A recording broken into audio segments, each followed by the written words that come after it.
আজ আমাদের আলোচনার বিষয়বস্তু শ্রী শ্রী ভক্ত চরিত্র বা শ্রী শ্রী ভক্তমাল গ্রন্থের ভক্ত চরিত্রের দিব্য আলোকে ভক্ত চরিত্রে। দেখুন, জগৎমাতা পার্বতী ভগবান শঙ্করের চরণে একটি প্রশ্ন নিবেদন করেছিলেন, প্রভু,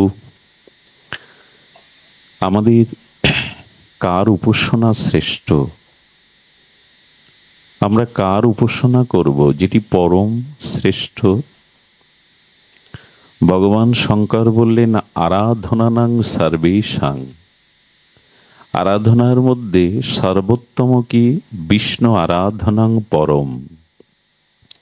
অর্থাৎ শ্রীকৃষ্ণ বা বিষ্ণুর আরাধনা বেদাদি শাস্ত্রে, ভক্তি শাস্ত্রে বলছেন বিষ্ণু বা কৃষ্ণের উপাসনায় পরম। মাতা পার্বতী আবার পুনরায় জিজ্ঞাসা করছেন, হে ভগবান, ভগবানের উপাসনার থেকে শ্রেষ্ঠ কারো উপাসনা আছে কি? অনন্ত গুণসম্পন্ন সচ্চিদানন্দ পূর্ণব্রহ্ম স্বয়ং ভগবানের থেকে শ্রেষ্ঠ উপাসনা আছে কি? ভগবান শঙ্কর বললেন, আছে। স্বয়ং ভগবানের থেকে শ্রেষ্ঠ উপাসনা হলো, তিনি বলছেন, তস্মাৎ পরতরং। হে পার্বতী, ভগবানের থেকে পরতর অর্থাৎ শ্রেষ্ঠ, তস্মাৎ পরতরং দেবী তদীয়নাং সমার্চনাম। শোন পার্বতী, ভগবানের একান্ত শুদ্ধ প্রিয় ভক্তের উপাসনা ভগবানের উপাসনার থেকেও শ্রেষ্ঠ। ভগবানের উপাসনার থেকে শ্রেষ্ঠ তার প্রিয় ভক্তের উপাসনা। আচ্ছা, এর প্রমাণ আছে? শ্রেষ্ঠ হলে তো ভগবান তার উপাসনা করবে। করে কি ভক্তের উপাসনা? ভগবান করেন। আপনাদের রামচরিতমানস থেকে যদি একটু আমরা অনুভবটা নেই, লঙ্কা বিজয়ের পূর্বে রাবণের আর এক ভ্রাতা ছিলেন, যিনি পাতাল প্রদেশের রাজা। কেউ তাকে মহিরাবণ বলে, হৈরাবণ বলে। আপনাদের স্মরণে আছে রামায়ণ গুণগাথা, রাম চরিত্র গাথা যারা শুনেছেন, ওই হৈরাবণ বিভীষণের রূপ ধরে গড় হতে, তাঁবু হতে রাম লক্ষ্মণকে হরণ করে। শয়নে ছিলেন প্রভু এবং লক্ষ্মণ, দাঁড়ি ছিলেন হনুমান। কিন্তু রাবণ বা রাক্ষসটা তো রূপ বদলাতে পারে। সেই বদলানো রূপে তিনি এসেছিলেন হনুমানের সামনে, একমাত্র বিভীষণ রূপে গেলে সে বিশ্বাস করবে।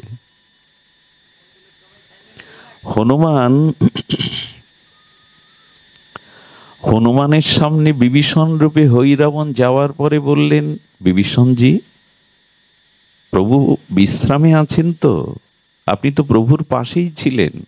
বলে, হ্যাঁ, বাইরে একটু দেখতে এলাম হনুমানজি, আপনি কি করছেন, কেমন আছেন। বিভীষণকে অবিশ্বাস কে করবে? এই হৈরাবণী বিভীষণের রূপ ধরে রাম এবং লক্ষ্মণকে হরণ করে পাতাল প্রদেশে নিয়ে বলি চড়াবার ব্যবস্থা করেছিলেন।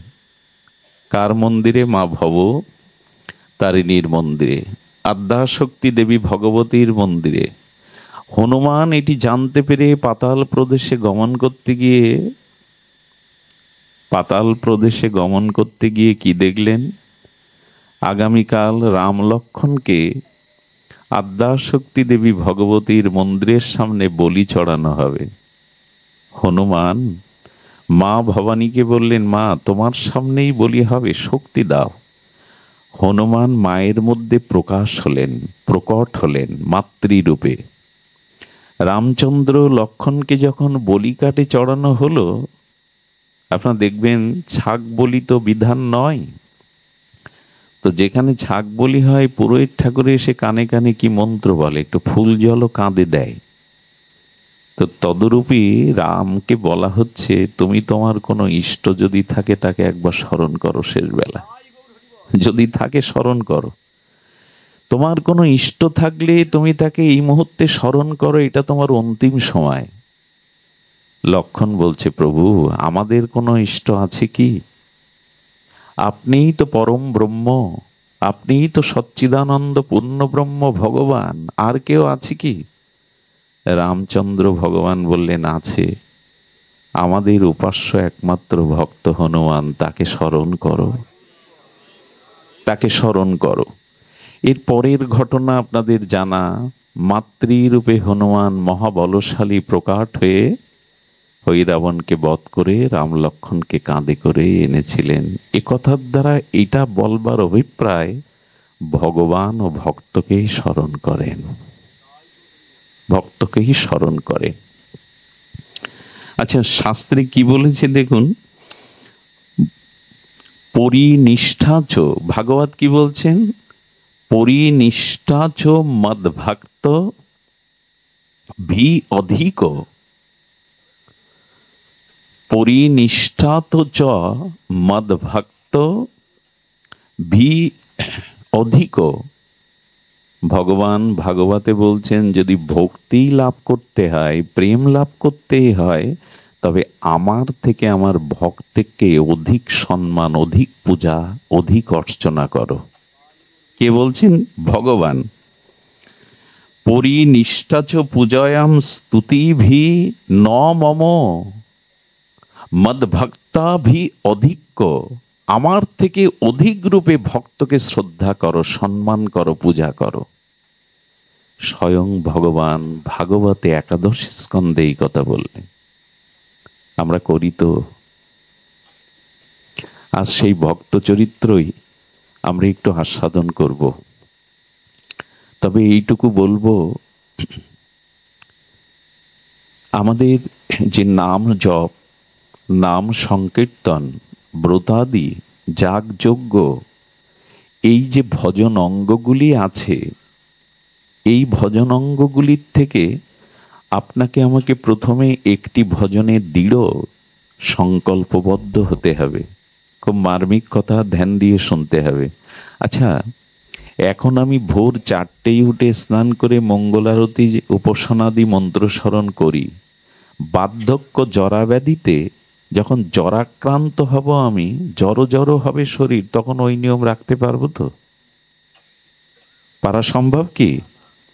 আচ্ছা, আপনি এখন 1 লক্ষ বা 16 মালা 32 মালা জপ করেন, যখন অসুস্থ শরীর হবে, যখন শরীরের আর সক্ষমতা থাকবে না, তখন পারবেন তো এই মালা জপ করতে? পারবেন না। যদি আপনার শারীরিক অক্ষমতা হয়, তো আপনি তীর্থ পরিভ্রমণ, ধাম পরিভ্রমণ করতে পারবেন না। দেখুন, গঙ্গা স্নান মাঘ মাসে পবিত্র, পূর্ণব্রত, কিন্তু অ্যাজমা রোগীর পক্ষে সেটা সম্ভব। তার মানে যত ভজন সাধন আছে, একটা সময় এই প্রকৃতি, এই জড়দেহে সক্ষমতা আমাদের থাকে না। কিন্তু এমন একটি ভজন আছে, যে ভজনটা যদি আজ গ্রহণ করেন, এই ভজন জন্ম জন্মান্তরের সর্ব অবস্থাতেই অনুকূল প্রতিকূল, সুস্থ অসুস্থ, এই ভজন থেকে যাবে। এই ভজনটাই শ্রেষ্ঠ। কি সে ভজন? সেই ভজনটা হলো ভগবানের সাথে একটা সম্বন্ধ করা। কি বললাম? সম্বন্ধ করা।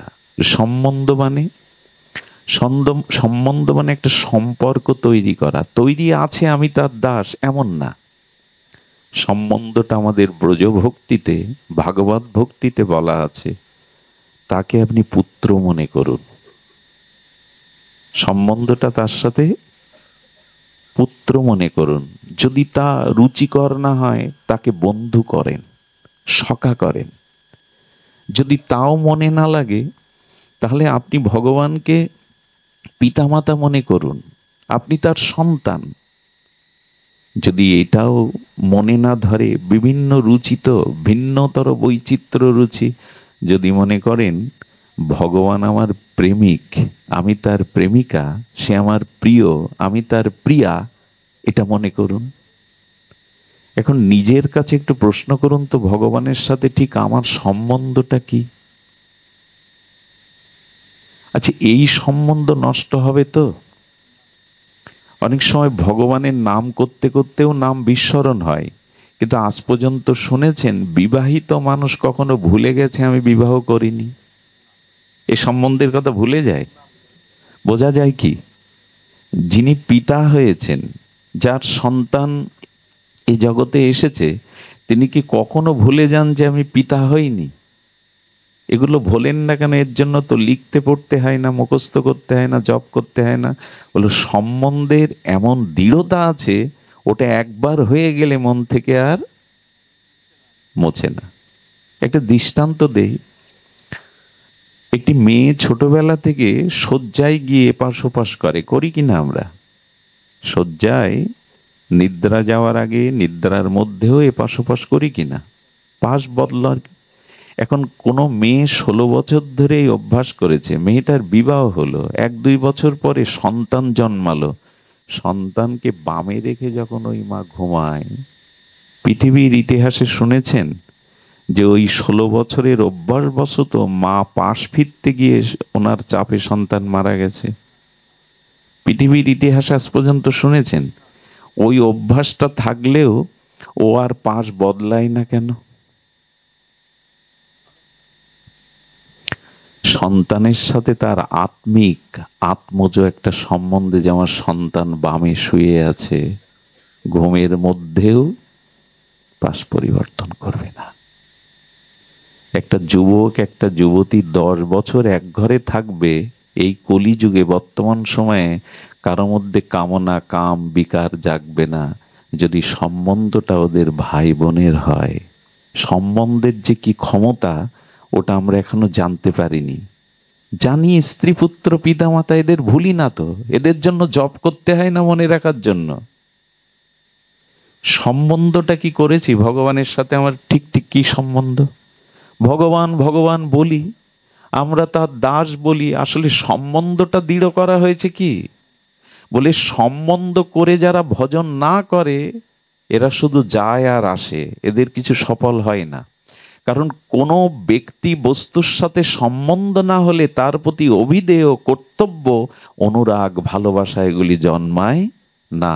এবং সম্বন্ধ না হলে কারো গুণও চোখে পড়ে না। কারো মধ্যে কারো গুণ তখনই দেখে কেউ যখন সম্বন্ধ করে, তখন তার মধ্যে সে গুণ দেখতে শুরু করে। আমাদের কি সম্বন্ধ ভগবানের সাথে? এটা করা হয়েছে? এটা শয়নে স্বপনে কখনো ভুল হবে না।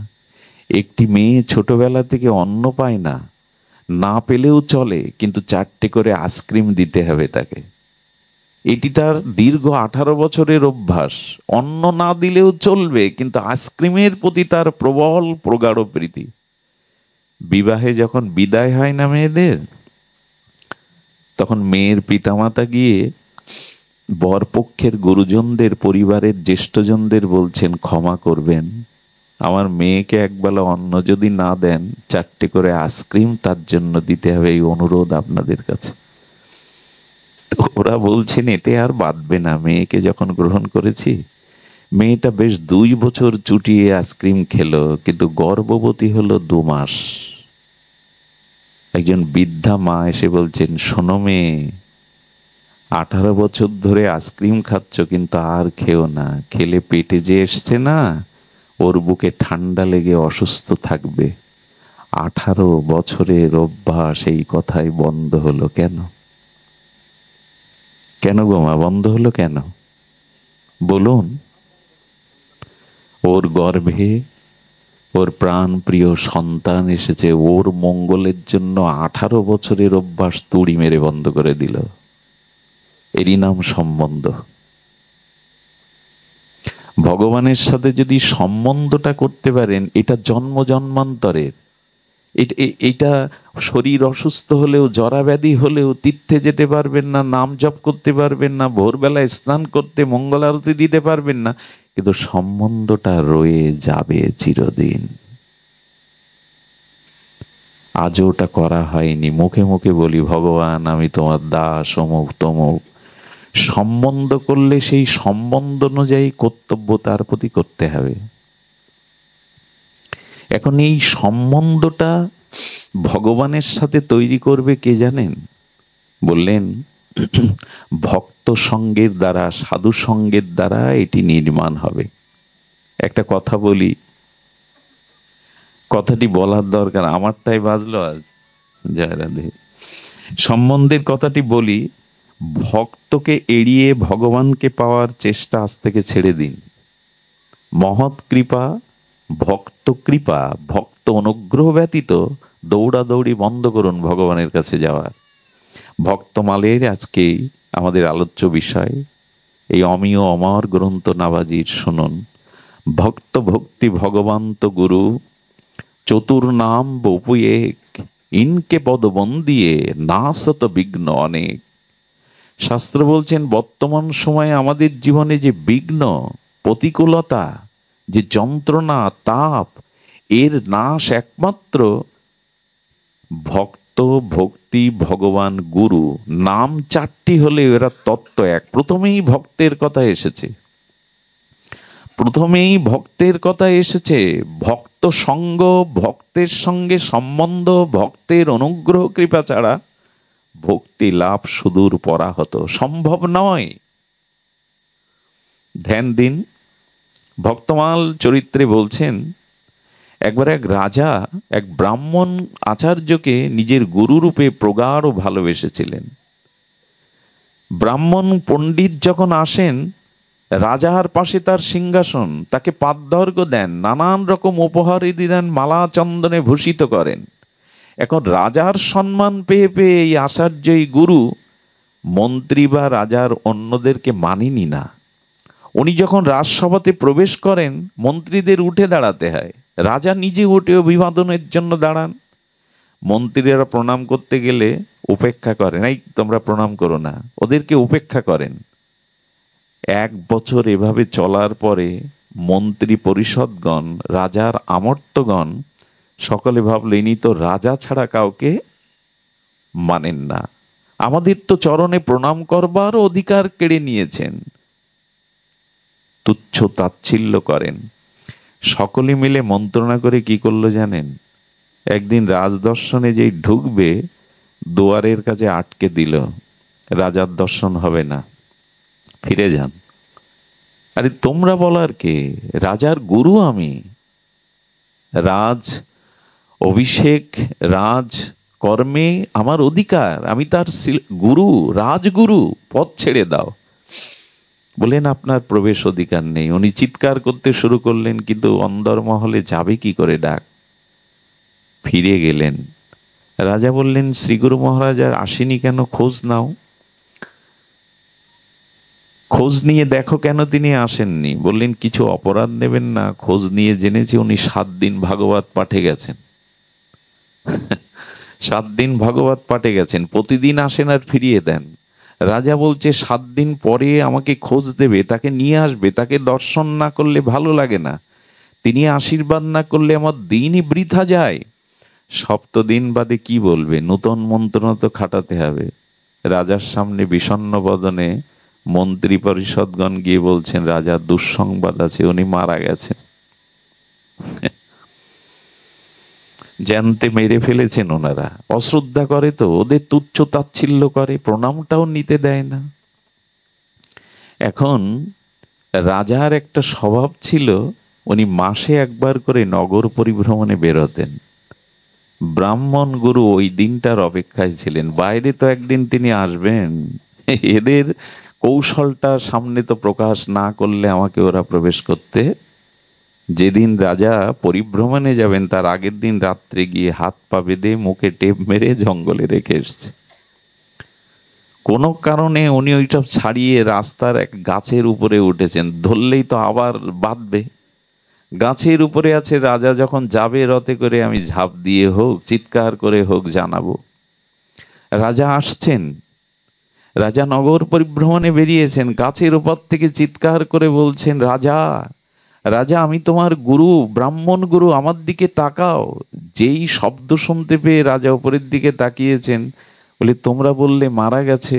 মন্ত্রী বললেন খবরদার ওদিকে তাকাবেন না, ও মরে ব্রহ্মভূত হয়ে আপনার ঘাড়ে লাগবে বলে উপরে আছে, ওদিকে আর চাইবেন না। একদমই চাইবেন, রথ তাড়াতাড়ি চালান। রাজা এদের কথা শুনে, আমার গুরুদেব গাছে উঠবে কেন, শুনে চলে গেলেন। ওই রাত্রেই, কথাটি বলছি কেন, এর গূঢ় অর্থ আছে।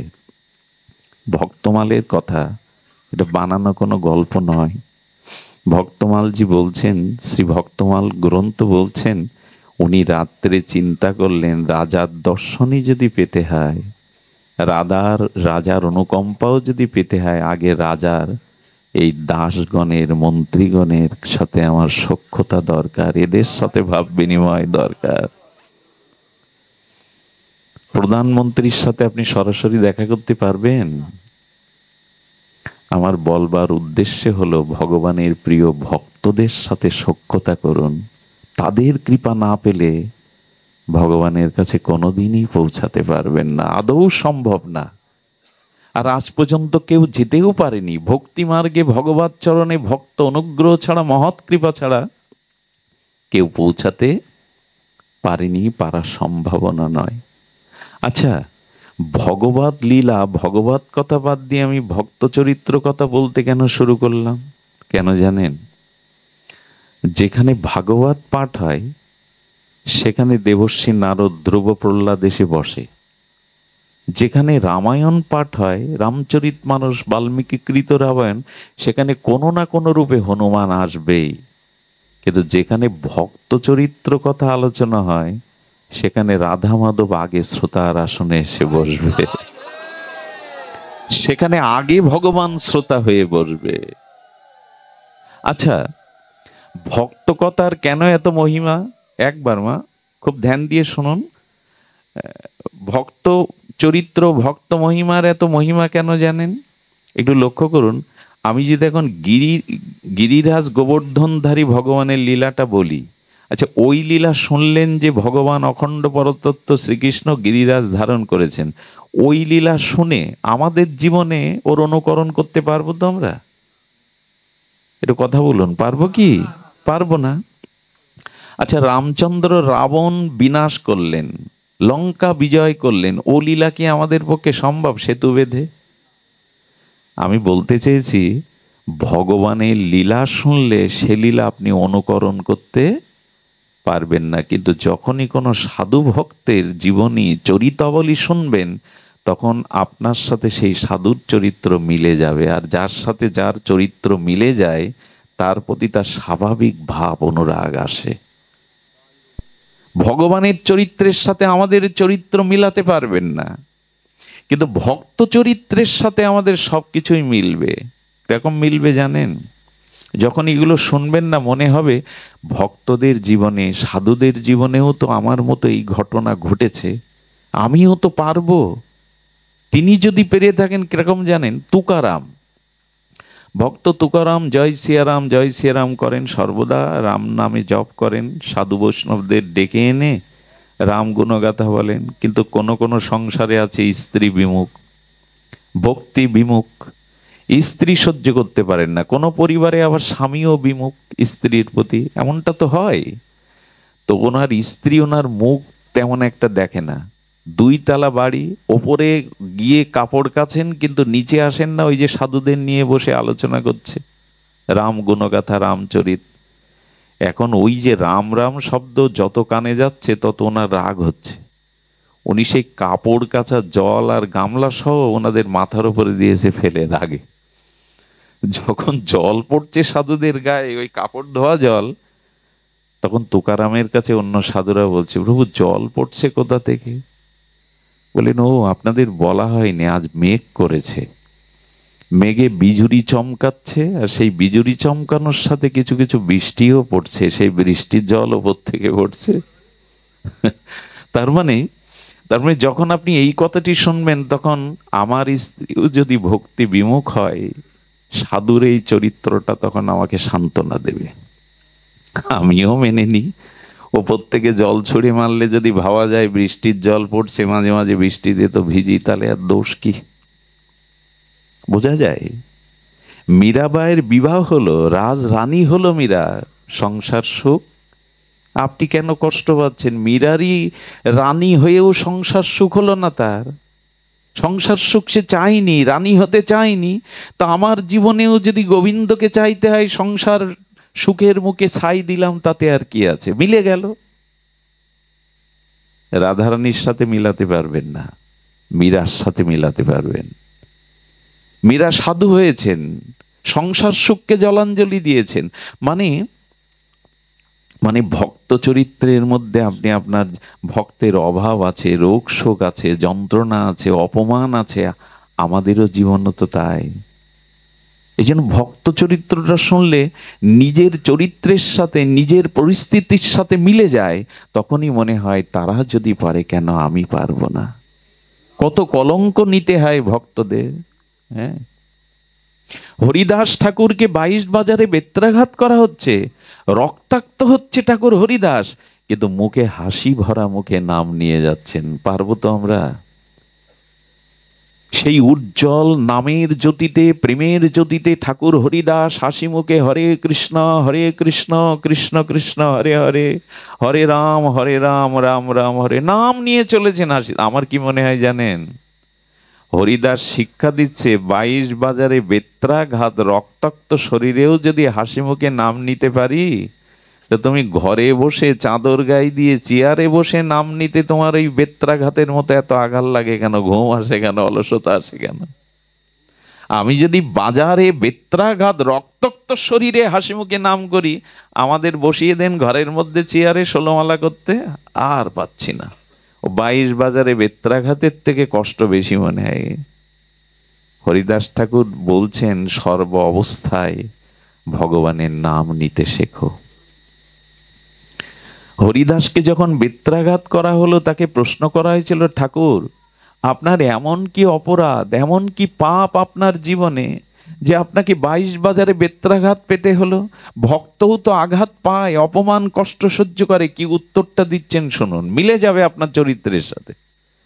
হরিদাস ঠাকুর, আচ্ছা, একবার যে কৃষ্ণ নাম নেয় তার অনন্ত জন্মের পাপ দূরীভূত হয়, প্রারব্ধ তাকে স্পর্শ করতে পারে না। আর হরিদাস তো ব্রহ্মার অবতার, হরিদাস তো প্রহ্লাদের আবেশ। তো তার মধ্যে কোথায় অপরাধ, তার মধ্যে কোথায় পাপ, তার মধ্যে প্রারব্ধ কোথায় যে তিনি ওই কারণে 22 বাজারে অপমান সহ্য করবেন, বেত্রাঘাত পাবেন? কি বলল জানেন উত্তরে হরিদাস? দেখো, কাজীর দরবারে আমি বৈষ্ণব নিন্দা, হরিনামের নিন্দা আমার কানে এসেছিল, সেই অপরাধের আজ পাপটা আমার ক্ষয় হলো বেত্রাঘাতে। ভাবতে পারেন, কাজীর দরবারে নামের নিন্দা আমার কানে এসেছিল, বৈষ্ণব নিন্দা আমার কানে এসেছিল, আজকে সেই অপরাধে আমাকে প্রারব্ধে এটা ভোগ করতে হলো। আপনার জীবনেও কখনো যখন এমন একটা কঠিন প্রতিকূলতা আসে, আপনিও হরিদাসের মতো কেন ভাববেন না, আমারও কোনো অন্যায় অপরাধ দোষ ভক্ত চরণে ছিল, তাই? মিলে যায় কিনা? সাধু চরিত্র, ভক্ত চরিত্র আপনার জীবনের সাথে মিলবে, ভগবানের চরিত্র আপনি মিলাতে পারবেন না, আপনি মিলাতে পারবেন না। ভক্ত চরিত্র বড় বিচিত্র। এই জন্য তো ভগবানের অত্যন্ত শ্রবণেন্দ্রিয় আনন্দ দেয় ভক্ত চরিত্র গুণগাথা হলে। ভক্ত চরিত্র গুণগাথায় ভগবান অত্যন্ত আনন্দিত হন। সবার সম্মুখে এসে আগে তিনি শ্রোতার রূপে কোন বেশে কোন রূপে এসে বসে যান হরিকথা শোনাবার জন্য।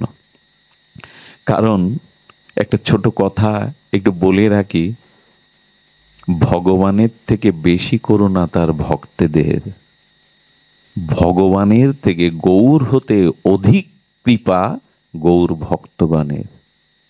এ কথাটি খুব সাহস দেখিয়ে বলছেন শাস্ত্র। ভগবানের করুণার থেকে, কেমন জানেন, প্রহ্লাদ মহারাজকে নৃসিংহদেব বর দিতে চাইলেন, বর নাও প্রহ্লাদ, বর নাও। প্রহ্লাদ কি বর চাইলো জানেন? চাই না কিছু, ইহকালে পরকালে তোমার চরণ ছাড়া ভজন ছাড়া কিছু, তবু নিতে হবে যবে। তুমি যদি কষ্ট পাও তো কথা দাও, আমি যে বর প্রার্থনা করব তুমি পূর্ণ করবে। নৃসিংহদেব বললেন, প্রহ্লাদ, আমি নৃসিংহ রূপ ধরার সাথে সাথে জগৎ আমার তেজে ক্রোধে জগৎ পুড়ে ছারখার হয়ে যেত। আমার এই তেজকে কমানোর জন্য ব্রহ্মা আমার পুত্র আমার সামনে এসে দাঁড়িয়েছিল, আমার তেজ কমেনি। দেবতারা এসে স্তব করেছিল, তাদের দিকে আমার দৃষ্টিই যায়নি। আমার স্ত্রী স্বয়ং লক্ষ্মী আমার সামনে এসেছিল, তাকে দেখেও আমার তেজ, আমার ক্রোধ কমেনি। তবে তুমি যখন আমার সামনে এসে দাঁড়ালে, তোমাকে দেখেই আমার সমস্ত তেজ ক্রোধ কমে গিয়েছিল। তোমাকে অদেয় কি আছে তুমি চাও?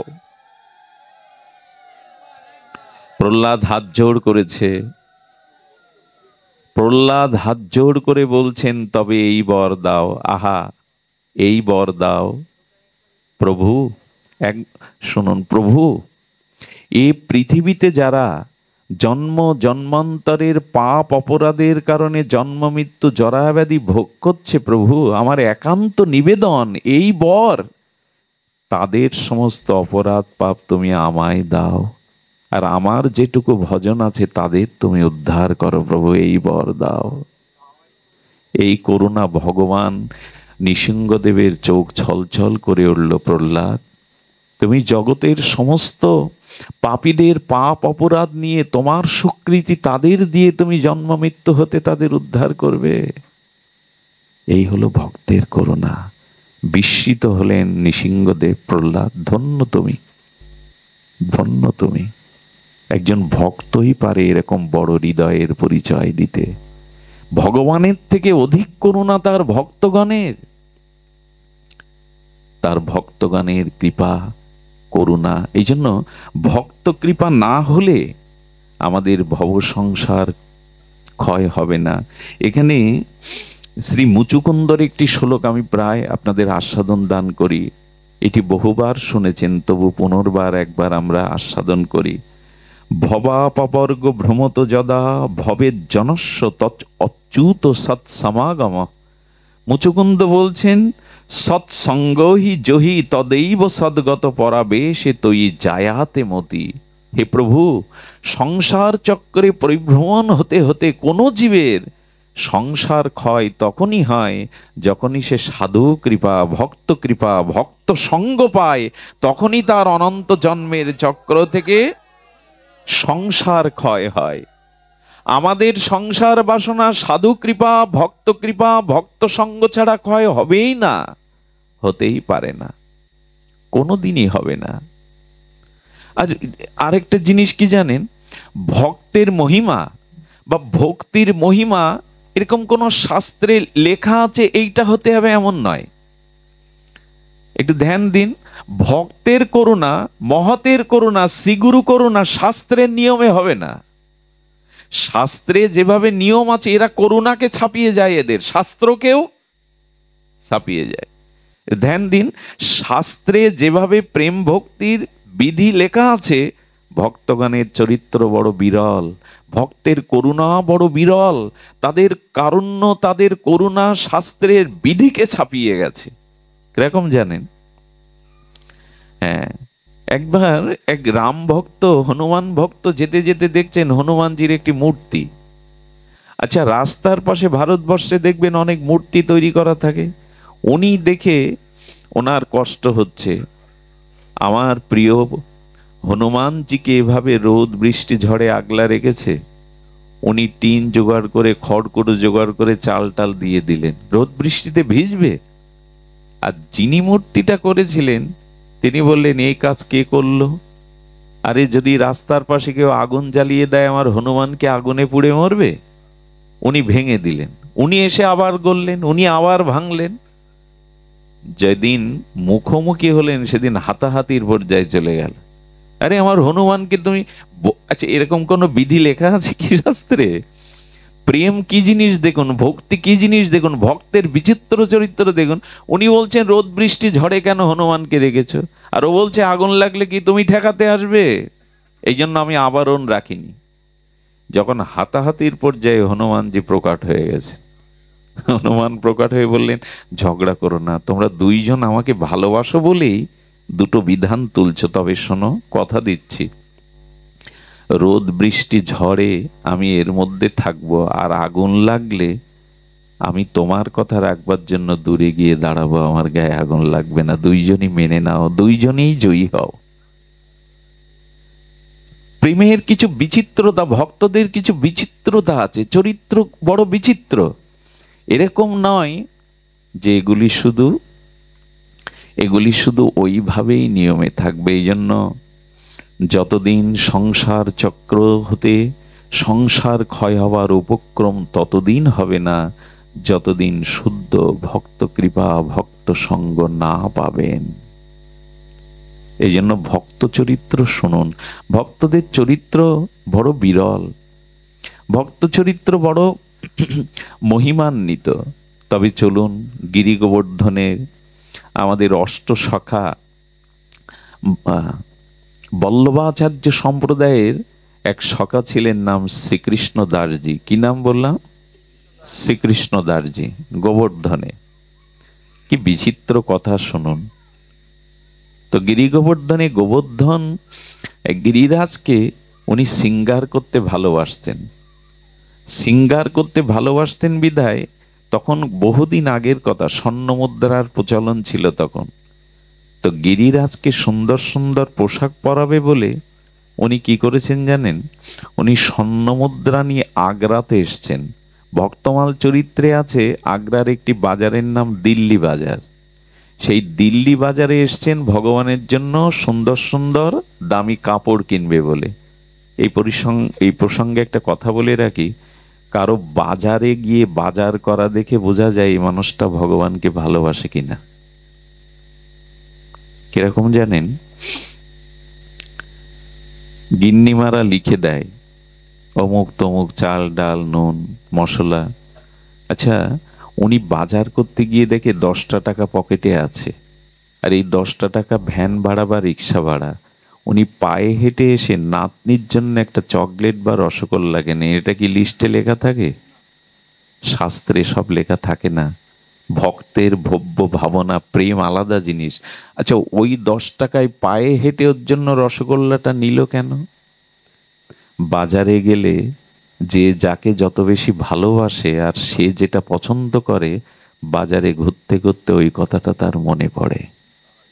এই জন্য বাজার করা দেখে একটা লোকের বোঝা যায় ভগবানের প্রতি তার কতটুকু ভক্তি আছে। ওই বাজারের মধ্যে মনে পড়বে গোপালের জন্য কিছু নিয়ে যায়, রাধা মাধবের জন্য এই ফলটা নিয়ে যায়। সারা জীবন বাজার করলাম প্যাকেট হাতে, একবারও মনে পড়ে আমার ঘরে নিতাই গৌর আছে, রাধা মাধব আছে, কিছু নিয়ে যায়। কারো বাজার করা দেখে বোঝা যায় তার ভগবত ভক্তিটা কতটুকু।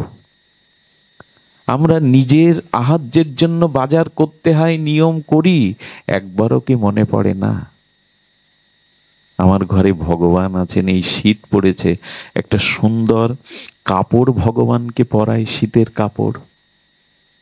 আমার গায়ে তো শীতের বস্ত্র ছেলে মেয়ের গায়ে তো দিয়েছি। গৌর গোবিন্দ ঘরে আছে, ওরা তো কাঠ না, ওরা তো পাথর না, মূর্তি না, প্রতিমা না, ওদের গায়ে একটা কাপড় চড়ায়। বাজারের প্রথম ফলটা প্রথম সবজিটা তাকে দেই। আর একটা জিনিস দেখে বোঝা যায় আপনি ভক্তি পথে কতটুকু এগিয়েছেন। সেই স্বপ্নটা হলো স্বপ্ন বিজ্ঞান। যে মানুষ যে জাতীয় স্বপ্ন দেখে তার ভজনের স্তর ততটুকু।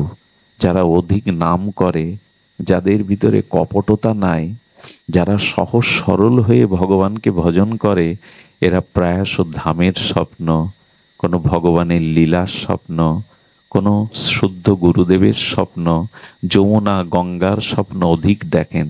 অর্থাৎ আমাদের ষড়গোস্বামীরা যখন 2-4 দণ্ড বিশ্রাম নিতেন, স্বপ্নেও তারা রাধা মাধবকে দেখতেন, স্বপ্নেও তার লীলা দেখতেন। একজন মানুষ কি জাতীয় স্বপ্ন দেখে, দেখে বোঝা যায় তার ভজনের স্তর কতটুকু, তার ভজনের স্তর কতটুকু। স্বপ্ন কাকে বলে?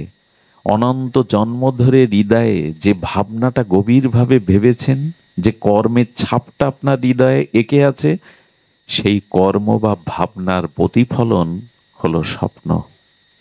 একদিন খুব নাম করবেন, সাধু সেবা করবেন, একদিন হরিকথায় সারাদিন মেতে থাকবেন, দেখবেন কোনো না কোনো দিব্য স্বপ্ন আপনাকে স্পর্শ করবে। স্বপ্ন দেখে বোঝা যায় এই মানুষটার মানসিক স্থিতি কোন স্তরের। এই জন্য বাজারে উনি গেছেন, দিল্লি বাজারে গিরিধারীর জন্য কাপড় কিনতে। কিনেছেন, ভালো ভালো কাপড় কিনেছেন। এই শীতের সময় বিগ্রহের গায়ে শীতের বস্ত্র দেবেন মায়েরা, শীতের বস্ত্র দেবেন, গোপালকে দেবেন, রাধা মাধবকে দেবেন। তো উনি কিনেছেন, কাপড় কিনে যখন আসছেন তখন কি দেখছেন জানেন? তখন দেখছেন এক নর্তকী বাইজি বাজারে দুটো অঙ্গভঙ্গিমা নৃত্যকলা দেখিয়ে টাকা ছুঁড়ে মারবে, দর্শকরা নৃত্য করছে। যে ওইখানে বাবাজির যাওয়ার প্রয়োজন আছে? কৃষ্ণদাস বাবাজি কি করেছেন? কৃষ্ণদাসজি উনি লোকের ভিড় ঠেলে গিয়ে সেই পতিতা, সেই বাইজির নৃত্যকলা তিনি দেখছেন। দর্শকরা তো আর ছাড়ে না কটু কথা বলতে, বাবাজি লেগে গেছে, বাবাজিরও মন লেগে গেছে। কে কার কথা শোনে? অপলক নয়নে ওর নৃত্য দেখছে। সবাই যখন টাকা ছুঁড়ে দিয়ে ওর গাতে গুজে দিয়ে চলে গেল, ওর অঙ্গভঙ্গিমা, ওর এই জড় দেহটা দেখে, সৌন্দর্য দেখে, তখন হঠাৎ বাইজি প্রশ্ন করেছে, কি বাবাজি, আপনার তো এখানে এই নৃত্য দেখার কথা না? বলছেন, তোমার কাছে একটা অনুরোধ আছে, রাখবে? বললেন, আমার কাছে কি অনুরোধ? বললেন, আমার একজন শেঠ আছে, সেই শেঠকে তুমি তোমার এই নৃত্য দেখাবে। নৃত্যটা ভালো লেগেছে, ভালো লাগার কারণে দেখে দেখে মনে করেছেন আমার গিরিধারীকে যদি এ জাতীয় নৃত্য দেখাতে পারতাম তিনি কত আনন্দ পেতেন।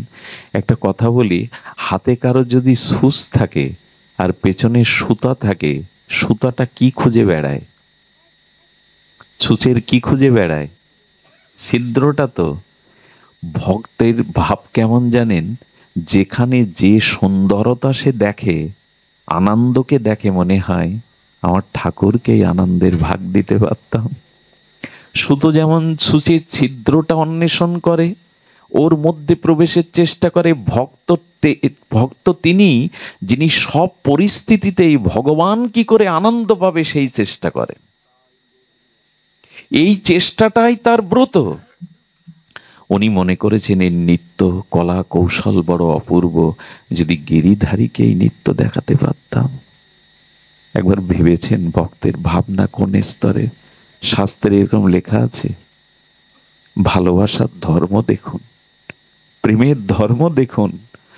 ওকে বলছেন, আচ্ছা আমি তোমার শেঠকে নাচ দেখাতে পারি, তোমার শেঠ ধনী তো, আমি কিন্তু অর্থের বিনিময়ে নৃত্য করি। কৃষ্ণদাসজি বলছেন, আমার শেঠের থেকে বড় ধনী এ ব্রহ্মাণ্ডে কেউ নেই। আচ্ছা আগাম তোমাকে আমি 5 স্বর্ণ মুদ্রা দিচ্ছি, চলো আমার সাথে। 5টা স্বর্ণ মুদ্রা হাতে দিল। উনি গোবর্ধনে যখন নিয়ে যাচ্ছেন, কেউ কেউ থুতু ফেলছে, বাবাজির মতিভ্রম হলো, বাইজি নিয়ে এসেছেন গিরি গোবর্ধনে। ওনার মনের কথা কে আর জানবে গো।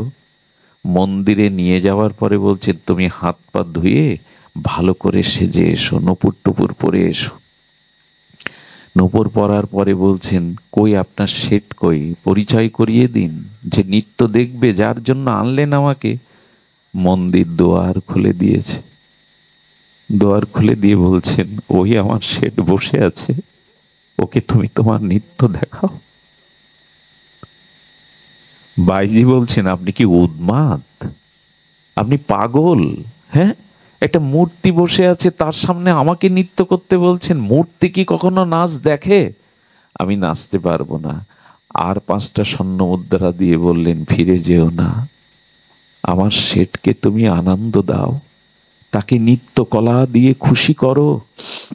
যখন বলছে আমি চললাম, ক্রোধান্বিত হয়ে গেছেন কৃষ্ণদাসজি। ও, তোমার এই রক্ত মাংসের পচাগালা দেহের যারা নরক চিন্তা করে, কুচিন্তা করে তোমার দেহকে উপভোগ করে বাজারে, তুমি তাদের জন্য নাচছো। যার সামনে নাচলে, যাকে আনন্দ দিলে তুমি জীবনে পরম আনন্দ পেতে, জীবন ধন্য হতো, তার সামনে নাচবে না। যেই ক্রোধ করেছেন, পতিটা ওখানে মূর্ছিত হয়ে পড়ে গেছে। সাধুর তেস্ত, ভগবানের শুদ্ধ ভক্তের তেস্ত। যখন ওর চেতনা ফিরল, কি দেখলো জানেন? ভক্তমাল বলছেন, দেখছে গোবিন্দ ত্রিভঙ্গ মুরারি বংশীধারী হেসে হেসে বলছেন, আমাকে আনন্দ দাও, আমাকে আনন্দ দাও, নিত্য করো তুমি। ভগবান দর্শন দিয়ে দিলেন,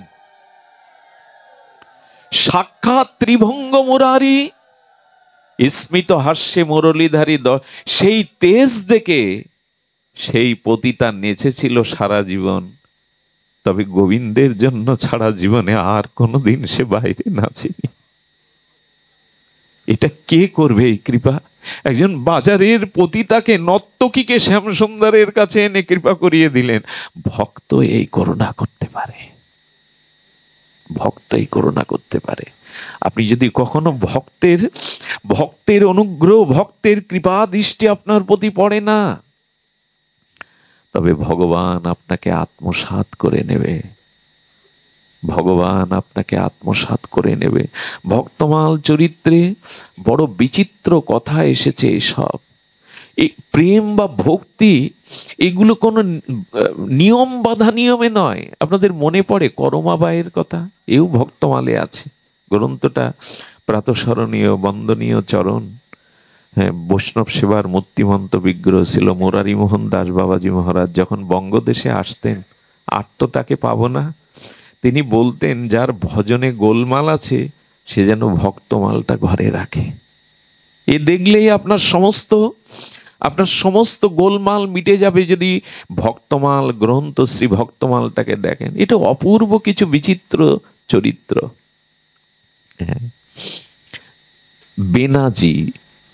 বেনাজি বলে একটা ভক্ত চরিত্র আছে। এখানে ভক্তমাল বলছে বেনাজি তখন শিশু, আর ওই শিশু যে ঘরে জন্মেছেন, শিশু অবস্থায়, বালক অবস্থায় একজন সন্ত সাধু এসেছিলেন ব্রজধাম থেকে। তিনি তার শালগ্রাম শিলাকে সাক্ষাৎ গোবিন্দ জ্ঞানে অর্চন করতেন। ওই বাড়িতে 1 সপ্তাহ ছিলেন এই মহাত্মা। উনি সকালে উঠে ঘি মাখাতেন বিগ্রহকে, অভিষেক করতেন দধি দুগ্ধ পঞ্চামৃত দিয়ে, তিলক করে দিতেন, শৃঙ্গার করতেন, পোশাক দিয়ে সাজিয়ে আরতি করতেন এবং ওনার মহিমা গুণকীর্তন করতেন। ওই যে বেনাজি, ওই ছোট্ট, ওদের ওই রকম নাম বেনাজি। ওই শুনতে শুনতে, বিগ্রহ দেখতে দেখতে দেখতে মনে ওই বিগ্রহের প্রতি তার অনুরাগ জন্মে গেছে, পরম অনুরাগ জন্মে গেছে। 7 দিন বাদে যখন মহন্ত বিদায় নেয়, চরণে পড়ে গেছে। বেনাজি চরণে পড়ে গিয়ে বলছেন, হে সাধু, তোমার ঠাকুরকে আমায় দিয়ে যাও। উনি ভাবছেন শিশু তো, একটু কিছু টাকা, একটু চকলেট, একটু খাবার দিলেই ও বায়না ছাড়বে। ওকে যখন ওইসব দিতে যাচ্ছে, আমি কোনো কিছু চাই না, ঠাকুরকে চাই। আমি 7 দিন ধরে তোমার সেবা দেখেছি, অর্চন দেখেছি, আমাকে দিয়ে যাও, আমি ওকে ভালোবেসে ফেলেছি। একটা কথা বলি, আমাদের জীবনে ভক্তি বাধা হয়ে দাঁড়াচ্ছে কোথায় জানেন? ভক্তি বাধা হওয়ার কথা ছিল না, কিন্তু এই লীলাটি আমাকে একটু স্মরণ করিয়ে দেবেন। এই প্রসঙ্গে একটা কথা বলে রাখি, ভক্ত খুব মন দিয়ে শুনতে হবে, খুব ধ্যান দিয়ে শুনতে হবে। আমাদের ভজনে প্রগতি কেন হচ্ছে না? প্রেম ভক্তি এত করুণা পেয়েও, এত হরিনাম পেয়েও, এত সদ্গুরুদেবের কৃপা পেয়েও হচ্ছে না কেন জানেন? সেটা হলো ভক্ত, ভগবান আর ভক্তিতে যদি কখনো আপনার শ্রদ্ধা, বিশ্বাস দৃঢ় না হয়, ওইখানে যদি ঈমান বা সত্যতা আপনি না রাখতে পারেন, কোটি জন্ম বিলম্ব হবে, তবুও ভক্তি পাবেন না।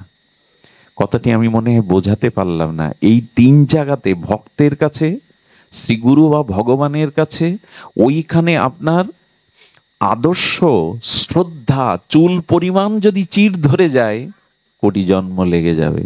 আর যদি আদর্শ রেখে দেন, কি ঘটনা শুনুন, ভক্তমাল বলছে 1 লক্ষ টাকা নিয়ে এক শেঠ তাড়া খেয়েছে ছিনতাইকারীদের কবল হতে, প্রাণে টাকাটা বাঁচাবে বলে, নিজে বাঁচবে বলে, জঙ্গলে গিয়ে পলিয়েছে যাতে ওটা রক্ষা করতে পারে।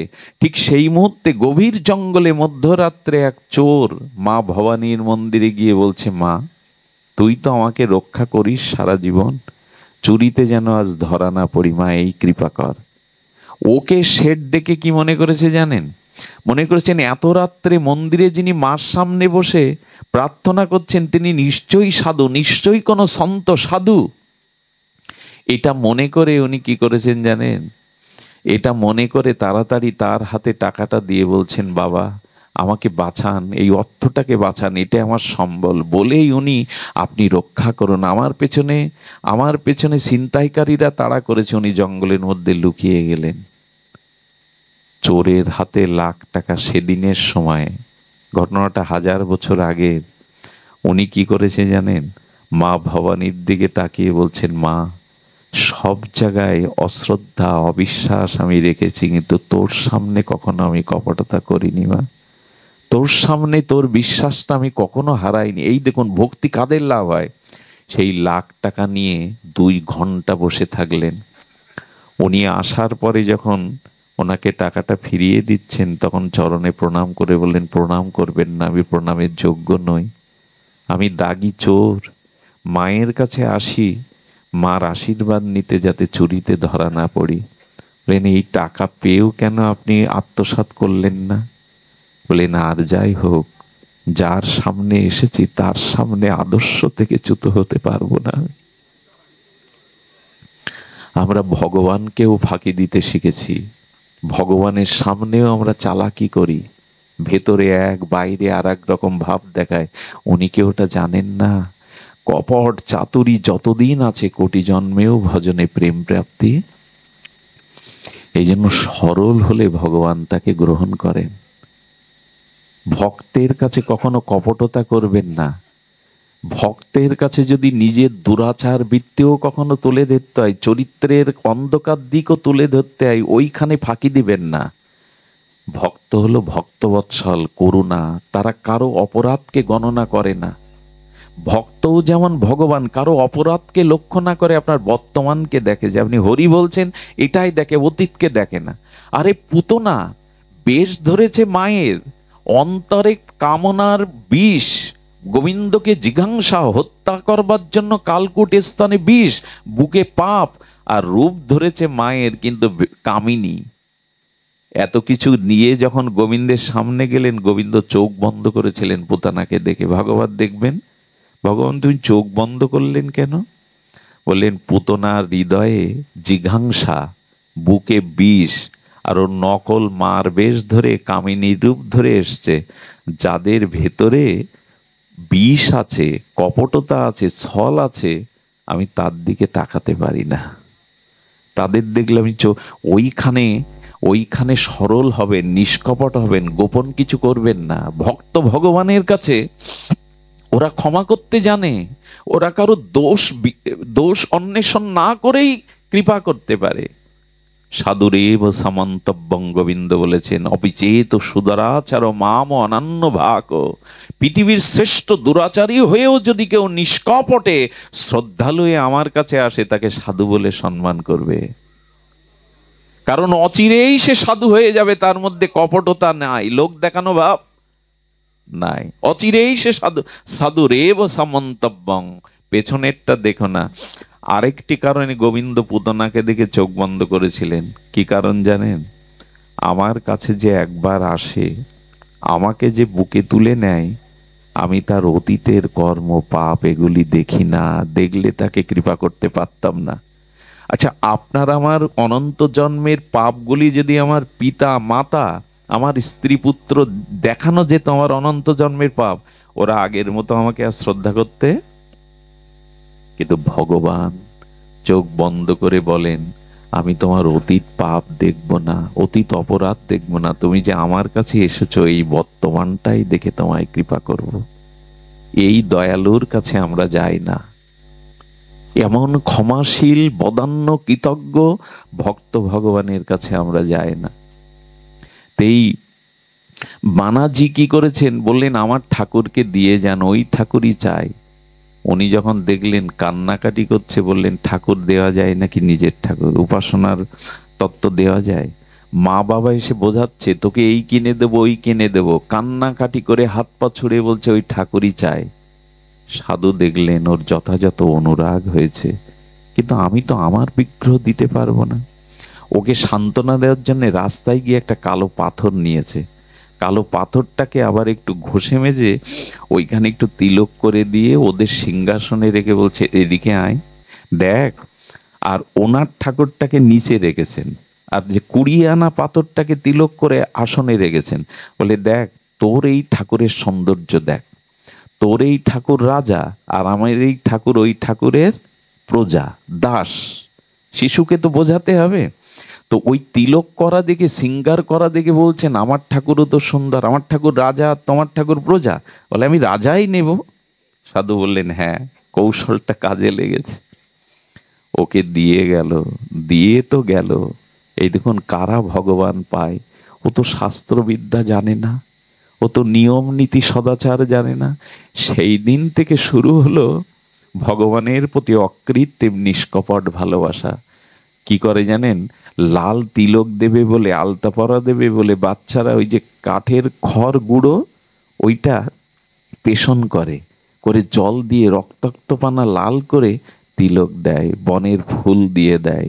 চললো এমনি করে তার নিষ্কপট ভালোবাসা। কিছুদিন পরে ভোগ লাগাতে শুরু করলো। ভোগ লাগিয়ে ছোট পর্দা দিয়ে এপারে বসে থাকে। ঠাকুর, তুমি তো কারো সামনে খাও না, আমি পর্দা দিয়ে দিয়েছি, এবার খাও। কয়েকদিন ঘরে গিয়ে দেখে প্রসাদের থালা সেই প্রসাদই আছে, খায় না। তখন চিন্তায় পড়ে গেল, আমার ঠাকুর খায় না কেন, আমার ঠাকুর কেন প্রসাদ নেয় না? একদিন সরাসরি ভোগের থালা দিয়ে বলছে, দেখো ঠাকুর, আমি তো শিশু, আমি মন্ত্র, আমি তন্ত্র তেমন কিছু জানি না, তবে এইটুকু বলি, তুমি খাও। তুমি যদি না পাও না, তবে শুনে রাখো, আজ থেকে আমিও জল আহার ছেড়ে দিলাম। ওইটুকু ছেলের মধ্যে ওই পাথরের বিগ্রহকে অনুরাগ জন্মে গেছে, ভালোবাসা জন্মে গেছে। গোবিন্দ তখন চিন্তা করলেন, ওর মধ্যে তো কপটতা নেই, ওর মধ্যে তো ছল নেই, এই ভালোবাসাটাই উনি হাত পেতে চান মানুষের কাছে, জীবের কাছে। নিষ্কপট ভালোবাসা আমায় দাও। ওইটুকুর কাঙাল আমি। যেই 2 দিন না খেয়ে পড়ে রয়েছে, হঠাৎ ও তো মন্দিরের মধ্যে ভোগ লাগিয়ে পড়ে থাকে, দেখছে যে আঙুল চুষলে, আস্বাদ্য বস্তু চুষলে যেমন একটা শব্দ হয় না, চপচপ করে, এরকম শব্দ হচ্ছে। শব্দটা শুনেই তাকিয়ে দেখে ও যা দিয়েছিল সেইগুলো গোবিন্দ চেটে চেটে পাচ্ছে, আর শব্দটা হচ্ছে। ও, তবে তোমার করুণা হলো, তবে তোমার দয়া হলো, কষ্ট দিতে ভালো লাগে, তাই না? সেই দিন থেকে গোবিন্দের সাথে তার সখ্যতা শুরু হলো। ওই বিগ্রহকে নিয়ে ও গাভী রাখতে, গোপাল পালন করে, গরু রাখতে যায়, ওকে নিয়ে যায়, বটের ছায় বসিয়ে রাখে। রাখতে রাখতে এমন হলো, ভগবান প্রকট হয়ে যান ওর ভালোবাসায়। শিশুরূপে বলে, দেখো তোমার যখন ইচ্ছা করবে আমাকে দেখতে, আমাকে ডাকবে, প্রকট হয়ে যান। একদিন বলছে, শোনো, সারা দিন তুমি গরু চড়াও, দায়িত্বটা আমায় দাও না, আমি গল্প শোনাতে বসিনি আপনাদের। ভক্তমালজি বলছেন, প্রকট হয়ে গোবিন্দ বলে, তুমি পারবে, তোমার কেমন কোমল কোমল হাত পা, তুমি পারবে? বলিনি, এই অভ্যাস না আমার অনেক জন্মের। আমি আমি গোপাল, আমি গরু রাখার অভ্যাস না আমার অনেক জন্মে, ছেড়ে দাও না, আমার উপর ভাত দিয়ে দাও। সারা দিন গোচারণ করে, বিকালে ফিরে এসে বিগ্রহের মধ্যে প্রকট অপ্রকট হয়ে যান, একসাথে বাড়ি আসে। 2 বছর পরে ওই মহাত্মা ওর বাড়িতে এসেছে। কি গো, তোমার গোপাল কই, তোমার ঠাকুর কই? বলে, ঠাকুর গোচারণ করতে গেছে, গরু রাখতে গেছে। বলছে, ওর এখনো সেই পাগলামি আছে দেখছি। বলে, গোচারণ গেছে? বলে, হ্যাঁ। তখন ওর বাবা মা বলছে, দেখুন কি হয়েছে, ও বিগ্রহকে খাওয়ায়, প্রসাদের থালায় প্রসাদ থাকে না, একটা দিব্য গন্ধ ভেসে আসে, কি ঘটছে আমরা বুঝতে পারছি না। বলে, ওর সাথে নাকি গোপাল গরু চড়ায়। তখন বলছেন, আচ্ছা সাধু বাবা, গোপাল গরু চড়ায়, তুমি বিশ্বাস করছো না আমার বাবা মার মতো? বলে, দেখাতে পারিস? বলে, চলো না, আমার গরুগুলো মাঝে মাঝে আমাকে বিশ্রামের জন্য ওই নিয়ে যায়, চলো না। যেই গোষ্ঠে এসেছে, গোবিন্দ একটা নীল গায়ের পিছনে ঘুরে বেড়াচ্ছেন। গোপালকে দেখে হেসে বলছেন, শোনো সখা, আমার গুরুদেব এসেছে, ওনাকে ওনাকে ওনাকে একটু দেখা দিতে হবে। বললেন, সহজ পেয়েছ? তোমার মতো সরল পেয়েছো, আমি সবার কাছে ধরা দেই না, ও আমাকে দেখতেই পাবে না।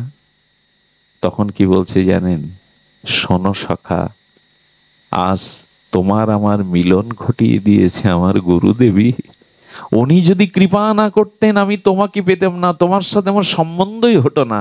তবে জেনে রাখো, ওনার করুণাতেই আমি তোমাকে, তুমি আমাকে পেয়েছো, ওনাকে বঞ্চনা করা যাবে না। যে এই কথা চোখের জলে বলে ফেলেছে, গোবিন্দ প্রকট হলেন।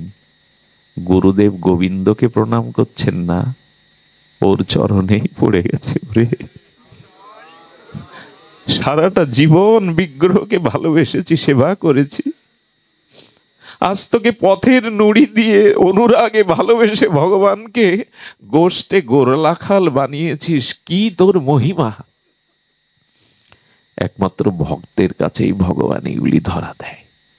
আমরা কপট, আমার মতো যারা, তারা আদর্শ ঈমান রাখতে পারিনি।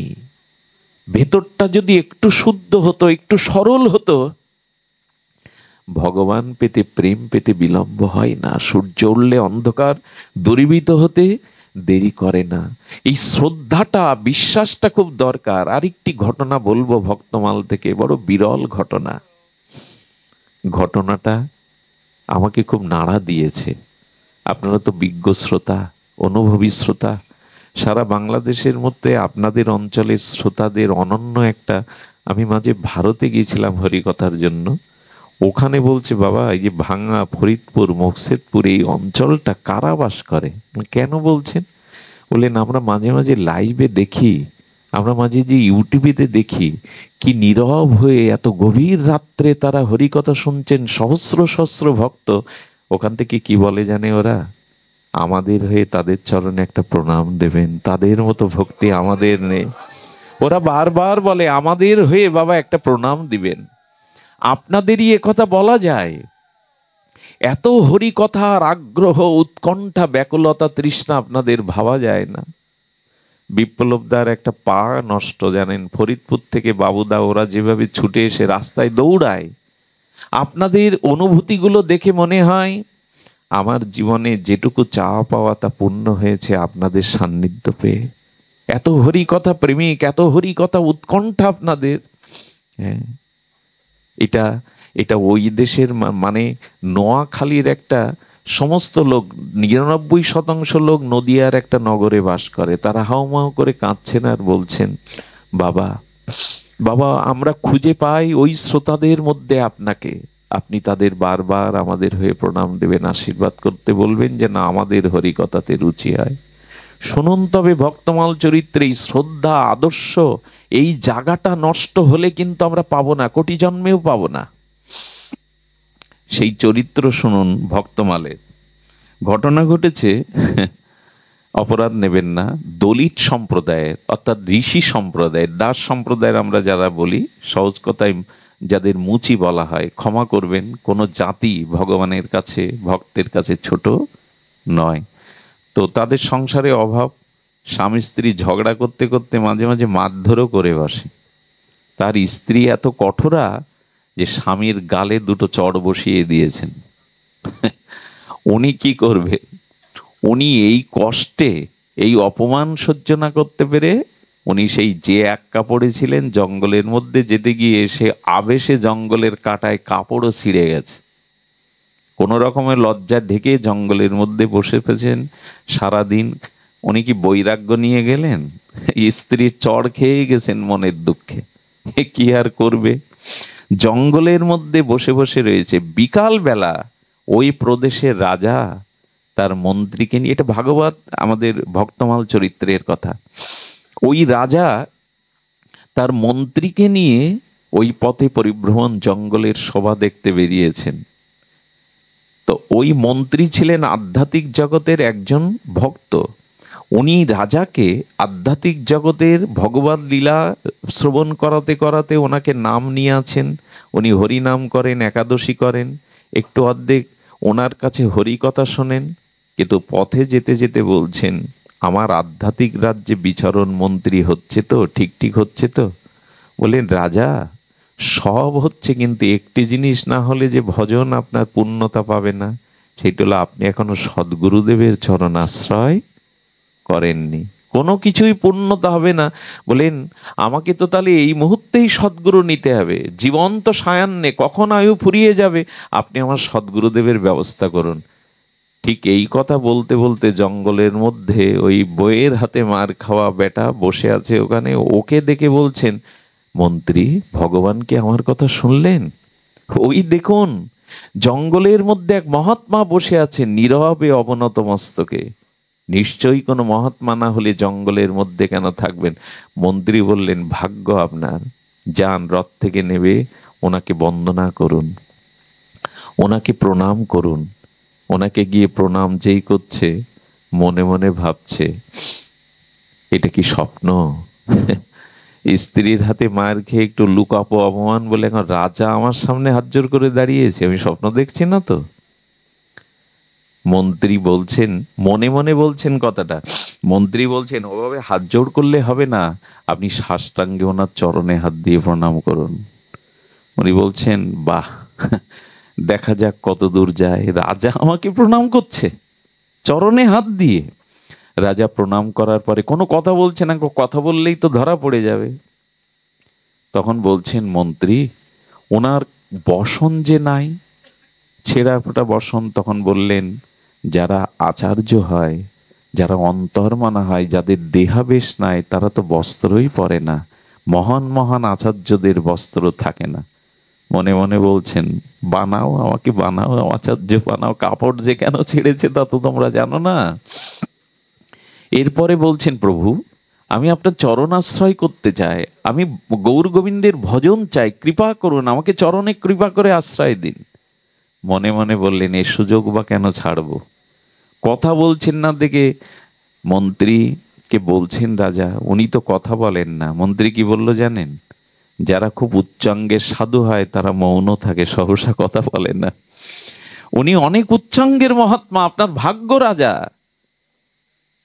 কান বাড়িয়ে দিলেন, কি বলল ওই জানে।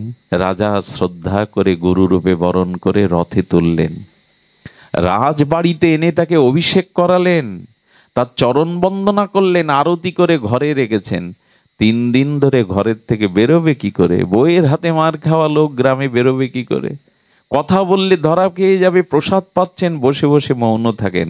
রাজকুমারী 3 দিন ধরে লক্ষণ দেখে ওর শ্রদ্ধা এসে গেল, ইনিই তো প্রকৃত রাজ। পুরীতে ওনার কোনো অভিপ্রায় দেখছি না, নীরব অন্তর্মনা। রাজাকে বললেন, বাবা আমিও ওনার চরণ আশ্রয় করতে চাই।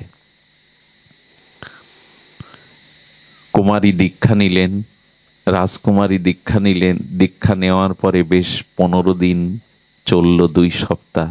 ওনার প্রতি এত শ্রদ্ধা, রাজার থেকে রাজকুমারীর কোনো গল্প নয়। শুনুন, অপেক্ষা করছে আমাদের জন্য সেই সংবাদ। এই কুমারী তাকে সদ্গুরু ভগবানের আসনে বসিয়ে, সদ্গুরু প্রকট ভগবান, অপ্রকট ভগবানের থেকে প্রকট গুরুদেবের প্রতি তার অধিক শ্রদ্ধা। গুরু সেবা, গুরু সমস্ত বন্দনা প্রণাম সেবা সে নিবিষ্ট চিত্তে করতে লাগলো। কিন্তু রাজার একটা প্রস্তাব আসলো। বললেন, শ্রী গুরুদেব, আমি আমার যে রাজ্যের নগরটা আপনাকে একটু ঘোরাতে চাই। আপনি কৃপা করে যদি রথে উঠতেন, আমি মন্ত্রীকে নিয়ে আপনাকে আমার নগরটা একটু, আপনার দৃষ্টি পড়লেই তো আমার নগরের মঙ্গল হবে। নীরবে রথে উঠলেন। অপেক্ষা করছিল ওই দিন।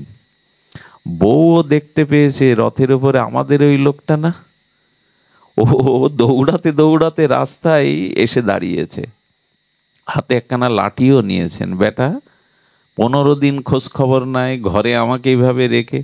রথে যখন দেখেছে, বলে বারে রাজার রথে এই পোশাকে!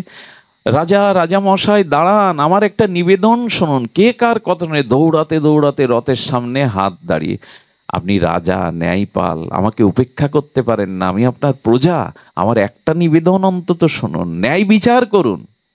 কি বিচার তোমার? ওকে ঘাট ধরে আগে নাবান। 15 দিন সংসারের খোঁজ নেই, লুকিয়ে আছে আমার হাতে মার খেয়ে, ওকে আগে লাবান। তখনও নীরব, কিছু তো বলার নেই। রাজা একবার ওনার স্ত্রীর দিকে, একবার গুরুদেবের দিকে তাকাচ্ছেন। গুরুদেব, উনি আপনার স্ত্রী, উনি যা বলছেন তা সত্য, কি বলবে? কথা না বাড়িয়ে রথ থেকে নেমে স্ত্রীর পেছনে পেছনে যেতে লাগলেন। রাজা বড় ব্যথা পেলেন, বললেন, জীবনে সদ্গুরুদেবের আশ্রয় নিতে গিয়ে এত বড় প্রবঞ্চনায় পড়লাম, বাড়ি যখন নামবেন বরণ ডালা নিয়ে কুমারী দাঁড়িয়ে আছে, গুরুদেব অভিষেক করে ঘরে ঢোকাবে। বাবা, শ্রী গুরুদেব কোথায়? বলেন, আর একবারও তার নাম নেবে না। শ্রী গুরুদেব কোথায়? দাস কোথায়? বইয়ের হাতে পিটানি খাওয়া অভদ্র। বাবা, দ্বিতীয়বার যদি আপনি গুরুদেবের নামে কিছু বলেন, আমি আপনার কন্যার থেকে চ্যুত হয়ে যাব, পরিচয় দেব না যে আমি আপনার কন্যা। দেখুন শ্রদ্ধা কি করতে পারে। আদতেও হলো এই শ্রদ্ধা, এখানে কপটতা রাখেন না। শ্রদ্ধা যদি দৃঢ় হয়, ভক্তমাল প্রমাণ দিচ্ছে তার জীবনে কি হয় দেখুন। দ্বিতীয়বার যদি শ্রীগুরু সম্পর্কে আপনি কোনো উক্তি করেন, আমি আপনার কন্যার পরিচয়ে জীবনে আর দেব না, আমাকে ফিরিয়ে এনে দিন, আমার ভগবানকে, আমার গুরুদেবকে আপনি ফিরিয়ে এনে দিন। আরে তোকে কি করে বোঝাবো, গুরু হওয়ার যোগ্য নয়। ঘরে দৌড় দিয়ে মেয়েটি বলল, পিতা শুনে রাখুন, আজ থেকে জলান্ন ছেড়ে দিলাম, যতদিন শ্রী গুরুদেব না আসবে ততদিন আমি অন্য জল গ্রহণ করব না। একদিন, 2 দিন ঘরে বসে বসে শুধু কাঁদেন, গুরুদেব সবাই আপনাকে চিনতে পারেনি, শ্রদ্ধা রাখুন, যাকে পেয়েছেন সেই গুরুদেবের চরণে শ্রদ্ধা রাখুন। বলছেন যে আমি আপনি না হলে জীবনই রাখবো না। 5টা দিন জলান্ন ধুলায় ধূসরিত, আর জলান্ন না পেয়ে কাঁদছেন, ভগবানের আসন টলে গেল। এই ভক্তিতেই, শ্রদ্ধাই তো ভগবানের আসন টলে। ভগবান বৈকুণ্ঠে এসে বলছেন, ওঠ মা, উঠে জলান্ন নিয়ে নে, আমার গুরুদেবকে সেবা না দিয়ে আমি নেব না। আপনি কে? বলে, আমি বৈকুণ্ঠ বিলাস মূর্তি শ্রী ভগবান। বলেন, আপনি এসেছেন, কিন্তু আমার প্রয়োজন যে আমার শ্রী গুরুদেবের, আপনি ওনাকে আমার কাছে এনে দিন। ভগবান, একটা কথা বলি, গুরুদেব যদি আপনার গলায় 2 পেজ তুলসীর মালা দিয়ে দেয়, আচ্ছা শ্রীকৃষ্ণ যদি কখনো আপনার সামনে এসে বলে 3 পেজ দিতে হয়, তুমি 3 পেজ দাও, আপনি কি বলবেন জানেন? উপযুক্ত গুরু নিষ্ঠাপরায়ণ ভক্ত কি বলে জানেন? হে ভগবান, আপনি আপনার জায়গায় থাকুন, গুরুদেবের বাইরে 1 বিন্দু আমি আপনার আদেশ পালন করতে পারবো না। এই হলো গুরুনিষ্ঠ ভক্তের কথা। ভগবান এদের প্রতি সন্তুষ্ট হয়। যার গুরুনিষ্ঠা নেই, ভগবানের কৃপা হতে সে বঞ্চিত। কে দেবে প্রেম, কে দেবে ভক্তি, কে ভব সংসার পার করবে? শ্রী গুরু মহারাজই। মেয়েটার কান্না দেখে তখন বলছেন, আর উপায় নাই, স্বয়ং ভগবানকে যেতে হলো তার বাড়িতে। এত শ্রদ্ধা যদি নষ্ট হয়, আমার শাস্ত্রের বাক্য মিথ্যা হয়ে যাবে। তাকে নিয়ে এসে বলছেন, মা, তোর গুরুদেবকে এনেছি, তোর যে শ্রদ্ধা ভক্তি, চল মা, নিত্য লোকে চল, বৈকুণ্ঠে চল। ভগবান যেতে পারি যদি আমার গুরুকে সাথে নিতে দেন, তা না হলে আমি যাব না। আমার শ্রী গুরুদেব যদি সাথে যায় আমি যেতে পারি। ভগবান বললেন, ধন্য তুমি, এমন শিষ্য পেয়েছো শ্রদ্ধালু, চলো তুমি আমার সাথে। তখনই ও মুখ খুলল, তখনই বলছেন, আমিও যেতে পারি, আমার স্ত্রীকে যদি আপনার সাথে নেওয়ার অনুমতি দেন। একজনের শ্রদ্ধা কোথায় নিয়ে যেতে পারে এটা গল্প নয়, ভক্তমাল চরিত্রে সাক্ষ্য দিয়েছেন। এই জন্য আপনাদের নিবেদন করি, ভগবান ভক্তের মাঝে সত্যতা, শ্রদ্ধা, দৃঢ়তা নষ্ট করবেন না। আমরা বড় রং বদলাই জানেন, আমরা বড় কপট হয়ে যাই, আমাদের ভেতরে বাইরে 2 রকম করে বসে, এই জন্য দেরি হচ্ছে, তা নাহলে দেরি হওয়ার কোনো কথাই নয়। ভক্তি জগতে বিন্দু মাত্রও দেরি হওয়ার কথা নয়। এখানে শুধু শ্রদ্ধার অভাব। সত্যতা, আদর্শকে ধরে রাখুন, দেখবেন ওইখানে সবই সম্ভব। করমাবাইয়ের কথা বলেই পাঠ বিশ্রাম করি। করমাবাই, করমা নামটি বড় বিচিত্র। ইনি জগন্নাথ মন্দিরে একদা গিয়ে দেখেন, জগন্নাথের মন্দিরে বালভোগটা একটু দেরিতে হয়। আর এই বুড়িমা গ্রামের একেবারে আকাট মূর্খ সরল এই বুড়িমা দেখছেন, আরে জগন্নাথের তো ক্ষুধা লাগে, জগন্নাথের ক্ষুধা লাগে, পুত্র জ্ঞানে তাকে সম্বন্ধ করে, ওই যে পূর্বের সম্বন্ধের কথা বলেছিলাম, জগন্নাথকে পুত্র জ্ঞান করে। তখন পাণ্ডাদের বলছে, তোমরা একটু দেরি করে কেন আমার জগন্নাথকে ভোগ লাগাও? বাচ্চাদের খেদা লাগে না সকাল হলেই? ওর কথা কেউ শোনে? যখন কেউ শুনল না, কর্মাবাই বাড়িতে এসে স্নান না করে, প্রভাতে উঠে তিলকাদি তো জানেই না, স্নান না করে বাসি কাপড়ে খিচুড়ি রান্না করে, আর করে পাতাতে দিয়ে ডাকে, আয় জগন্নাথ, আয় বাবা, তোকে ওরা কত বেলা হলে খেতে যায়, তোর ক্ষুধা লাগে। বিশ্বাস করুন, এইভাবে নিবেদন করতে করতে জগন্নাথ এই ভালোবাসাকে, এই বাৎসল্য প্রেমকে উপেক্ষা করতে পারেনি।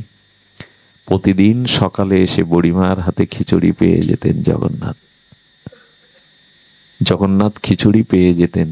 বুড়িমা এই আনন্দেই জীবন কাটাচ্ছেন, আমার ছেলে আমার হাতে পেয়ে যায়। একদিন এক সাধু এসে এই ভোগ রান্না করার এই দৃশ্য দেখে বললেন, বুড়িমা পাপ করছো কেন, অপরাধ করছো কেন? ভগবানের ভোগ এভাবে রাধার নিয়ম নেই শাস্ত্রে। ওই যে বললাম, প্রেম কিছু আলাদা, ভক্তির স্তর কিছু আলাদা, সব লেখা থাকবে এরকম না, বিধির অনেক উপরে। বললেন, তোমাকে স্নান করতে হবে, তিলক নিতে হবে, মন্ত্র স্মরণ করেই তবে ভগবানের ভোগ রান্না করতে হবে, এটা নিয়ম না, এটা ভগবান গ্রহণ করবে না। আচ্ছা, সাধু বাক্য উনি মেনে নিয়ে পরের দিন সকালে স্নান করতে শুরু করেছেন, তিলক নিতে শুরু করেছেন। এদিক জগন্নাথ এসে উপস্থিত। তাড়াতাড়ি করো মা, জগন্নাথ বলছেন তাড়াতাড়ি, এই তাড়াতাড়ি করো মা কয়েকবার বলেছিলেন, এই জন্য ওনার নাম হয় করো মা। তাড়াতাড়ি করো মা, ক্ষুধা লেগেছে। ভগবানের ক্ষুধা পায়, ভক্তের কাছেই তার ক্ষুধা পায়, প্রেম যেখানে আছে ক্ষুধা পায়। বুড়িমা এত দেরি করে ফেললো মন্ত্র স্মরণ তিলকমালা নিতে, সেদিন ফিরেই গেল। সারাদিন খাননি, কাঁদছেন বুড়িমা। একদিকে সাধুর আজ্ঞা, একদিকে আমার জগন্নাথ না খেয়ে ফিরে গেল, কি করি আমি? এই ব্যথা যখন ভক্তের মনে উঠল, জগন্নাথ পাণ্ডাকে দিয়ে বলছেন, ওই সাধুর বাড়ি যাও, গিয়ে সাধুকে প্রশ্ন করো যে গর্ভধারিণী মা সকালে উঠে সন্তানকে দুধ খাওয়ানোর জন্য, তাকে খাওয়ানোর জন্য তাকে স্নান মালা তিলক করা লাগে, বলে আসো তো ওকে। প্রেমের বিধান কিছু আলাদা, ভক্তির বিধান কিছু আলাদা, ওখানে বিচিত্র বিচিত্র ভাব। যখন সাধুকে বললেন, সাধু করজোরে ক্ষমা চেয়েলেন, ক্ষমা করে দে মা, আমি বুঝতে পারিনি তোর প্রেমের স্তর, তোর ভক্তির স্তর, ক্ষমা করে দে মা। আবার শুরু হলো। মাসখানি পর জগন্নাথের মন্দির দুয়ার খোলা হলো। পাণ্ডারা দেখলো জগন্নাথ ফুপিয়ে ফুপিয়ে কাঁদছে। ওটাকে দারু বিগ্রহ ভাববেন না, কাঠ ভাববেন না। 30 লক্ষ লোক কি তাকে এমনি দেখতে যায়, যার চোখ বড় বড়, হাত পা নেই? লক্ষ লোক প্রতিদিন যায় কি এমনি? উনি সাক্ষাৎ কলিযুগে, সাক্ষাৎ জগন্নাথ। আজও কথা বলে, আজও চেয়ে খায়, আজও ভক্তের সাথে তার ভাব বিনিময় হয়। ওইভাবে যখন জগন্নাথ কাঁদছে, পাণ্ডা বলছে, প্রভু প্রভু কে তোমায় ব্যথা দিল, কেন কাঁদছো তুমি, তোমার চোখের জল প্রভু কেউ সহ্য করতে পারবে না, কে বলো তুমি? কাঁদতে কাঁদতে বলল, আমার মা মারা গেছে, আমার করমা বাই আজ সকালে নিত্যলোকে চলে গেছে। বলো না, কে আমাকে সকালে আদর করে প্রসাদ পাবে? আমার মা তো নাই, আমি কার হাতে এই প্রসাদ পেয়ে আসবো? সেই দিন থেকে পুরীতে বালভোগে খিচুড়ির ব্যবস্থা হয় সকালে। সেই দিন থেকেই করমা বায়ের নামে, আজও তার নামে এটা দেয়া হয়। এই যে তারাপীঠের নাম শুনেছেন না, সিদ্ধ মাতৃপীঠ, এখানে বামাখ্যাপা তারামাকে বড় মা বলেই জানতেন ছোটবেলা থেকে। একদিন প্রস্রাব লেগেছে, মন্দিরেই প্রস্রাব করে দিয়েছে দাঁড়িয়ে, আর মন্দিরের সেবকবৃন্দ গলা ধাক্কা দিয়ে বের করে দিয়েছে। অনাচারী কোথাকার মন্দিরে প্রস্রাব করে, কে জানবে যে বামাখ্যাপার মায়ের প্রতি কি সম্বন্ধ? 3 দিন না খেয়ে তারাপীঠের এক কোণে পড়ে আছে বামা।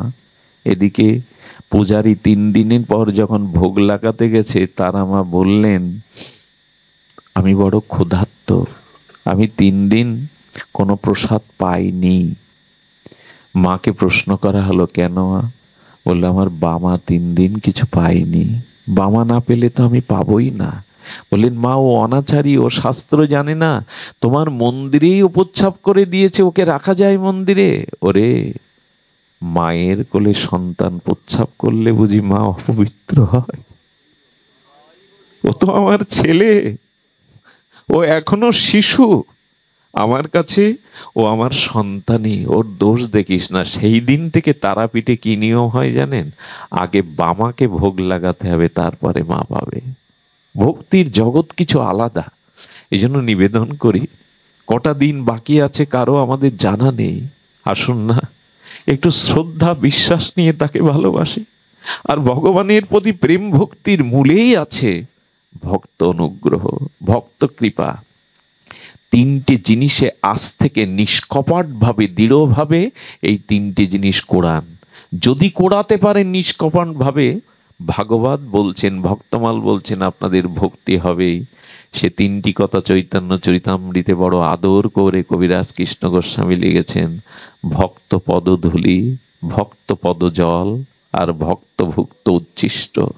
এই তিনেই ভক্তি হবে, এছাড়া ভক্তি কেউ কখনো পায়নি। ভক্ত পদধূলি, ভক্ত পদজল, ভক্ত ভুক্ত উচ্ছিষ্ট, এই তিনিই হলো সাধনার মহাবল। এই তিনটিই হলো ভক্তি প্রাপ্তির একমাত্র উপায়। শ্রদ্ধার সহিত আজ আমরা এখানেই হরিকথা বিশ্রাম রাখছি, এই তিনের প্রতি শ্রদ্ধা রেখে। আগামী অনুষ্ঠানগুলো সুমঙ্গল সার্থক হোক, এই প্রার্থনা করে আজকের মতো হরি